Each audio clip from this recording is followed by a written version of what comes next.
Question number 5 देखिए guys, आपका क्या है कि किसी गाड़ी का चालक जो है तो 52 किलोमीटर प्रति आवर्स की गति से चल रही कार में ब्रेक लगाता है तथा कार विपरीत दिशा में एक समान दर से त्वरित होती है। तो कार 5 सेकंड में रुक जाती है। दूसरा चालक 30 किलोमीटर प्रति आवर्स की गति से चलती हुई दूसरी कार पर धीमे धीमे ब्रेक लगाता है तथा 10 सेकंड में रुक जाती है। एक ही ग्राफ पेपर पर दोनों कारों के लिए चाल समय ग्राफ आलेखित करें। ब्रेक लगाने के पश्चात दोनों में से कौन सी कार अधिक दूरी तक जाएगी। तो अब देखिए इसमें क्या, प्रथम कार की स्थिति क्या, प्रारंभिक चाल कितनी है, u बराबर 52 किलोमीटर प्रति हावर्स है। हावर्स है तो 1000/60 इंटू 60, वह मिनट, आपको मिनट इंटू सेकंड करके निकाल लेंगे। तो अंतिम चाल भी बराबर क्या है, इसका 0 है। समय कितना दिया हुआ है, 5 सेकंड दिया हुआ है। अब इसमें जो है तो क्या आ जाएगा, 14.4 मीटर पर सेकंड आ जाएगा। द्वितीय कार की स्थिति क्या है, द्वितीय कार जो है दूसरी वाली 30 किलोमीटर प्रति हावर से चलती है। 30 किलोमीटर प्रति हावर्स इंटू 1000/60 इंटू 60 आ गया तो कितना आ गया, 25/3 आ गया। मीटर पर सेकंड आ गया, 3 का भाग दे देंगे तो 8.33 मीटर पर सेकंड आ जाएगा। v बराबर 0 है, t बराबर 10 सेकंड है। तो पहली कार द्वारा तय की गई दूरी रेखा ए बी के नीचे क्षेत्र घिरे ए ओ बी का क्षेत्रफल है। यानी कि इसमें देखिए ग्राफ में ये देखिए ए ओ बी, ये जो है ये देखिए ऊपर देखिए, सबसे पहले ऊपर ए है, फिर यहाँ का पर है ओ है, यहाँ क्या है बी है। तो पहली कार द्वारा तय की गई दूरी क्या है, इसका मतलब त्रिभुज निकाल लेते हैं। त्रिभुज का जो आपका क्षेत्रफल होता है तो क्या होता है, 1/2 इंटू आधार गुणे ऊंचाई होता है। तो 1/2 ओ बी इंटू ओ ए हो गया। तो ओ बी में जो आपका क्या दिया हो, वो 5 दिया हुआ है, गुणे जो है तो आपका 14.4 मीटर दिया हुआ है। अब 2 का 5 में गुणा कर, 2 सत्ते 14, 2 दूनी 4, उसे काट दीजिए 14.4 को, और इसके बाद जो भी आए उसका 2 जो है तो इंटू कर दीजिए, तो आपका कितना आ जाएगा, ये 36 मीटर आ जाएगा। ठीक है, फिर इसके बाद क्या हो जाएगा, दूसरी कार द्वारा तय की गई दूरी ग्राफ में पी क्यू के द्वारा घिरे क्षेत्र में पी ओ क्यू का क्षेत्रफल है। फिर ये देखिए दूसरा भी दिया हुआ है, ये P दिया हुआ है बी के पास, यहाँ पर देखिए 8.33, बी के पास P दिया हुआ है, ये Q दिया हुआ है, ये B दिया हुआ है। इस प्रकार से एक त्रिभुज ये बन जाता है। तो दूसरा वाले में क्या बोल रहा है कि पी क्यू के द्वारा घिरे क्षेत्रफल पी ओ क्यू का क्षेत्रफल, पी ओ क्यू, ये पी ओ क्यू, ये दूसरा वाला जो दिया है 8 से यहाँ पर क्यू दिया हुआ है, यहाँ ओ दिया हुआ है, का क्षेत्रफल। तो 1/2 गुणे आधार गुणे ऊंचाई 1/2 O Q into O P, मतलब वही आपका आधार गुणे ऊंचाई के साथ गुणा हो जाएगा। तो 1/2 इंटू 10 इंटू 8.33 बराबर 5 गुणे 8.33 बराबर 41.65 मीटर आ गया। उपर्युक्त गणना से स्पष्ट है कि दूसरी कार ब्रेक लगाने के पश्चात अधिक दूरी तय करेगी, क्योंकि दूरी में अंतर है। 41.65 माइनस 36 बराबर 5.65 मीटर है। यानी कि पहले वाली तो स्टॉप हो जाती है, रुक जाती है, भले वो चलती है 52 किलोमीटर प्रति हावर्स की घंटा से, और दूसरी वाली जो है तो 30 किलोमीटर प्रति हावर्स से जो है तो गति करती रहती है। इस प्रकार से जो है तो ये ग्राफ बना हुआ गाइस। ग्राफ बनाने में क्या है कि जो नोट्स बनाऊंगी ग्राफ बनाने में थोड़ा इधर उधर हो जाएगा, इसलिए हम सोचे इसे आपको इसी से पढ़ा देते हैं जो आपकी एनसीईआरटी सॉल्यूशन है। चित्र में 3 वस्तुओं, क्वेश्चन नंबर 6 आपका, चित्र में 3 वस्तुओं ए बी और सी के दूरी समय ग्राफ प्रदर्शित है। ग्राफ का अध्ययन करके निम्न प्रश्नों को उत्तर दीजिए। अब देखिए इसमें क्या तीनों क्वेश्चन क्या दिए, तीनों में से कौन सबसे तीव्र गति से गतिमान है। अब देखिए इसमें तीनों में से कौन सा सबसे ज़्यादा तेज है। तो देखिए आपका ये जो बी वाला है, तो देखिए सबसे नीचे 0 से स्टार्ट हो रहा है और यहाँ तक जा रहा है, यानी कि बी वाला जो है तो आपका सबसे तेज है। ठीक है, क्या ये तीनों किसी भी समय सड़क के में एक ही बिंदु पर होंगे। तो देखिए ये तीनों किसी भी समय पर एक बिंदु पर नहीं मिल रहे हैं, ए बी सी कोई भी नहीं मिल रहा है। जिस समय बी ए से गुजरती है उस समय तक सी कितनी दूरी तय कर लेती है। अब बी देखिए ए से गुजर रही है, बी कहाँ है, ये ए है, ए से गुजर रही है, ये यहाँ 8 पॉइंट कुछ हो जाएगा जहाँ बी ए से गुजर रही है उसका डिस्टेंस जो है। तो जिस समय बी सी से गुजरती है उस समय तक यह कितनी दूरी तय कर लेती है। फिर डी वाला, जिस समय बी जो है तो सी से गुजरती है, बी जो है तो सी से गुजरती है, तो ये देखिए 4 के थोड़ा सा ऊपर से देखिए यहाँ पर, यानी 5 6 जो भी आएगा तो ये यहाँ पर आएगा। अब इसके बाद चलिए देख लेते हैं क्या है कि बी सबसे तीव्र गति से गतिमान है क्योंकि इसकी ढाल स्लोप ए तथा सी की अपेक्षा अधिक है। ये बी वाले को देखिए ये जो है तो अधिक है। फिर इसके बाद नहीं, क्योंकि तीनों रेखाएं किसी एक बिंदु पर प्रतिच्छेद नहीं करती। क्या है, तीनों किसी भी समय सड़क के एक ही बिंदु पर मिलती हैं, तो देखिए ये किसी भी बिंदु पर एक जगह पर ये नहीं मिल रहे हैं ग्राफ में। फिर सी का कह रहा है जिस समय बी ए से गुजरती है उस समय सी कितनी दूरी तय कर लेती है। जिस समय बी ए से गुजरती है उस समय तक सी लगभग 9 किलोमीटर या 9.14 किलोमीटर तक तय कर लेती है, क्योंकि ये देखिए कौन सी बी ए से गुजरती है। ये देखिए ये जो है ये बी जो है ए से गुजर रही है, ये देखिए यहाँ 8 है, तो यानी 9.14 तक ये ले लेंगे इसे, तो क्या हो जाएगा उससे, मतलब उससे क्या करती है दूरी तय कर लेती है। फिर तीसरा डी नंबर क्या है इसका, जिस समय बी सी से गुजरती है उस समय तक यह कितनी दूरी तय कर लेती है।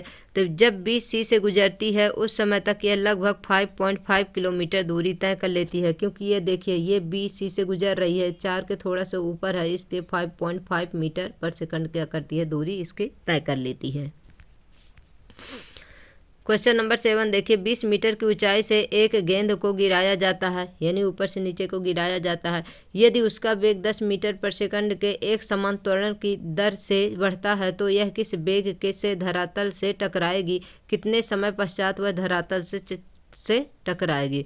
जब एक समान त्वरण होता है तो जीरो हो जाता है, तो प्रारंभिक वेग भी बराबर क्या हो गया, जीरो हो गया। विरामावस्था से गेंद गिराई जाती है, एक समान त्वरण ए बराबर 10 मीटर पर सेकंड स्क्वायर है, दूरी एस बराबर कितना है 20 मीटर है। ज्ञात कर क्या करना है इसका भी और टी, यानी कि समय और वेग इसका ज्ञात करना है। तो गति का दूसरा नियम लग जाएगा, एस बराबर U T plus 1/2 A T square लग जाएगा। फिर आपका टाइम कितना दिया हुआ 20 दिया हुआ है इसमें, यस दूरी कितना दिया हुआ है 20 दिया हुआ है, यू कितना है 0 है, टी कितना है टी अपने को ज्ञात करना है, फार्मूला 1/2 है, इंटू त्वरण कितना है 80 स्क्वायर, त्वरण आपका 10 है, टी स्क्वायर हो गया। अब 20 का 2 पंचे 10 हो गया, तब आपका क्या हो गया 5 का स्क्वायर हो गया, 5t स्क्वायर हो गया, क्योंकि टी तो स्क्वायर टाइम ही दिया हुआ उसमें फार्मूला में दिया है टी स्क्वायर, और टी दिया नहीं है, टी निकालना है, इसलिए टी का स्क्वायर हो गया और 2 पंचे 10 यानी 5 आ गया। तो आपका जो ये है तो कितना आ गया 20 बराबर 5 टी स्क्वायर हो गया। अब टी स्क्वायर बराबर जो है तो निकालेंगे तो 20/5 हो जाएगा, तब 5 चौको 20 हो जाएगा। 4 बराबर जो है तो क्या हो जाएगा 2 का स्क्वायर हो जाएगा। टी बराबर 2 सेकंड हो गया, टाइम कितना आपका आ गया 2 सेकंड आ गया। समीकरण भी बराबर यू प्लस ए टी, यानी कि इस जो गति का पहला नियम है भी बराबर यू प्लस ए टी, तो भी बराबर कितना दिया हुआ है 0 दिया हुआ है, प्लस कितना है उत्तरण आपका यू कितना आया 10 आया, फिर इंटू कितना 2 इजकल टू कितना 20 मीटर पर सेकंड आया, तो इसमें 10 दूना 20 मीटर पर सेकंड आ जाएगा, अब प्लस 2 सेकंड, यानी कि आपका भी बराबर कितना आ गया 20 मीटर और आपका टाइम कितना आ गया 2 सेकंड आ गया। इस प्रकार से ये सवाल आपका सॉल्व होता है। फिर इसके बाद क्या हो गया भी बराबर 20 सेकंड, टाइम कितना आ गया आपका 2 सेकंड आ गया। किसी कार को चाल समय ग्राफ चित्र में दर्शाया गया है, किसी कार का ये क्या दिया हुआ है चाल समय ग्राफ दिया हुआ। तो पहले में क्या है, पहले में 4 सेकंड में कार कितनी दूरी तय करती है, इस अवधि में कार द्वारा तय की गई दूरी को ग्राफ में छायांकित क्षेत्र द्वारा दर्शाइए 4 सेकंड में। फिर बी क्या दिया है, ग्राफ का कौन सा भाग कार की एक समान गति को दर्शाता है। तो अब देखिए ए एक्स अक्ष एक्सिस पर 5 वर्गाकार वक्स 2 सेकंड में, यानी एक वक्स 2/5 यानी कितना भाग घेरा हुआ है 5 भाग घेरे हुए हैं। अब इसमें से देखिए क्या है, वाई अक्ष पर 5 वर्गाकार वक्स है, वाई अक्ष यानी ऊपर की ओर, एक्स एक्सिस यानी एक सरल रेखा, वाई अक्ष पर 5 वर्गाकार वक्स 2 मीटर पर सेकंड है, तो एक वर्गाकार वक्स कितना हो गया 2/3 मीटर पर सेकंड हो गया। तो एक वर्गाकार वक्स का क्षेत्रफल कितना हो गया 2/5 इंटू 2/3 हो गया, क्योंकि दोनों तरफ से ले रहे हैं। इजकल टू 2 दूनी 4, 3 पचे 15, 4/15 हो गया। छायांकित भाग पूर्ण वर्ग कितना हो गया 54 हो गया। छायांकित भाग में आधे से ज़्यादा वर्ग कितना है 6 आधे वर्ग 2 हैं। इस प्रकार वर्गों की संख्या कितना हो गई 54 प्लस 6 प्लस 1/2 इंटू 2 बराबर कितना हो जाएगा 61 हो जाएगा। आधे से ज़्यादा को एक पूर्ण वर्ग तथा 1/2 से कम वाले को छोड़ दिया जाता है, यानी चूँकि एक वर्ग में 4/15 मीटर है तो 61 वर्ग हैं, बराबर 4/15 इंटू 61 बराबर कितना हो गया 16.266 बराबर यानी कि 16.27 मीटर अप्रोक्स आ जाएगा। बी क्या है, रेखा ए बी एक समान गति को दर्शाता है अर्थात 6 सेकंड से 10 सेकंड के बीच कार की चाल स्थिर है, कांस्टेंट है। स्थिर चाल की स्थिति में चाल समय ग्राफ एक्स अक्ष के समांतर होती है, यानी कि ए बी जो है तो किसकी समांतर है, एक्स अक्ष के समांतर है। निम्नलिखित में से कौन सी अवस्थाएं संभव है तथा प्रत्येक के लिए एक उदाहरण दें। कोई वस्तु जिसको त्वरण नियत हो परंतु वेग शून्य हो, कोई वस्तु किसी निश्चित दिशा में गति कर रही हो तथा त्वरण उसके लंबवत हो। हाँ, स्थिति संभव है। उदाहरण, जब किसी वस्तु को ऊपर फेंका जाता है तो अधिकतम ऊंचाई पर इसका वेग शून्य हो जाता है परंतु त्वरण का मान स्थिर नियत 9.8 मीटर पर सेकंड स्क्वायर है या 10 मीटर पर सेकंड ही रहता है। फिर दूसरा बी नंबर देखिए। हाँ, यह स्थिति भी संभव है जब वस्तु किसी वृत्ताकार पथ पर एक समान चाल से गति करती है तो इसके गति की दिशा स्पर्श रेखा के अनुदिश होती है परंतु उस क्षण त्वरण केंद्र की ओर त्रिज्या के अनुदिश लगता है जो एक दूसरे के लंबवत होती है, अर्थात त्रिज्या जो है तो क्या है, स्पर्श रेखा है। एक कृत्रिम उपग्रह है 42250 का। जो हमारी क्लास आप लोगों को कैसी लगती है, आप लोग हम इस क्वेश्चन को एक करा देंगे लास्ट में। आप लोगों को हमारी क्लास कैसी लगती है, आप लोग हमारी क्लास को लाइक करिए, शेयर करिए, सब्सक्राइब करिए गाइज। किसको भी करा देंगे गाइज तो ये भी फ्री हो जाएं। इसके बाद क्या है, आपका ये यूनिट कंप्लीट हो जाएगा। नेक्स्ट यूनिट फिर चालू करते हैं। एक कृत्रिम उपग्रह 42250 किलोमीटर त्रिज्या की वृत्ताकार कक्षा में घूम रहा है। यदि वह 24 घंटे में पृथ्वी की परिक्रमा करता है तो उसकी चाल को परिकलन कीजिए। वृत्ताकार कक्षा की त्रिज्या कितनी दी हुई है, देखिए आपको 42250 किलोमीटर दिया हुआ है। फिर इंटू क्या हो जाएगा, 1000 मीटर हो जाएगा। पृथ्वी की एक बार परिक्रमा करने में लगा समय कितना है, तो देखिए 24 आवर्स में पृथ्वी घूमती है, 60 मिनट 60 सेकंड हो गया। चाल बराबर दूरी बटे समय हो गया और 2πr परिधि हो गई, परिक्रमा एक परिक्रमा करती है, बटे टी हो गया। 2 गुणे 22/7 हो गया। फिर 42250 गुणे 1000 हो गया बटे 24 गुणे 60 हो गया, क्योंकि 22/7 पाई का मान हो गया। 2πr सब फार्मूला में ही है। आपको 42250 आपके सवाल में दिया है। आप प्रति घंटा है तो इसलिए हावर्स बटे 24 क्योंकि एक परिक्रमा कितने में लगाती है, 24 हावर्स में, इसलिए 24 इंटू 60 हो जाएगा। इसके बाद जो है तो आपका क्या है, 2 का 22 में गुणा करेंगे 44 हो जाएगा। 44 का 42250 में करेंगे, फिर 42250 से जो आएगा तो आपका 1000 में करेंगे। इस प्रकार से इसका गुणा कर देंगे तो कितना आ जाएगा, 1859 3 टाइम 0000 आ जाता है। फिर नीचे 7 गुणे 24 गुणे 60 करेंगे तो आपका 6048 आ जाता है।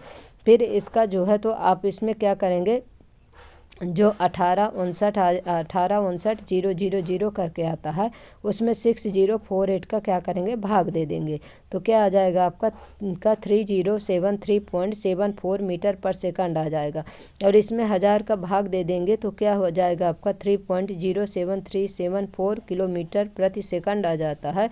और इसको जो है तो आप कितना ले सकते हैं, 3.07 किलोमीटर पर सेकंड ले सकते हैं लगभग अप्रोक्स, क्योंकि इसमें जो 1000 का भाग देंगे तो संख्या वही आ जाएगी, बस दशमलव बसा यहाँ जितने 1 2 3 4 अंक के बाद लग जाएगा, क्योंकि 4 अंक है यहाँ तो इसलिए 4 अंक के बाद क्या लग जाएगा, दशमलव लग जाएगा, इसलिए 3.07374 किलोमीटर प्रति सेकंड आ जाएगा। गाइज आप लोग हमारे क्लास को लाइक करिए, शेयर करिए, सब्सक्राइब करिए। गाइज बहुत मेहनत करनी पड़ती है, नोट्स बनाना पड़ता है, इसके बाद आप लोगों को बताना पड़ता है, समझाना पड़ता है। Thank you so much guys.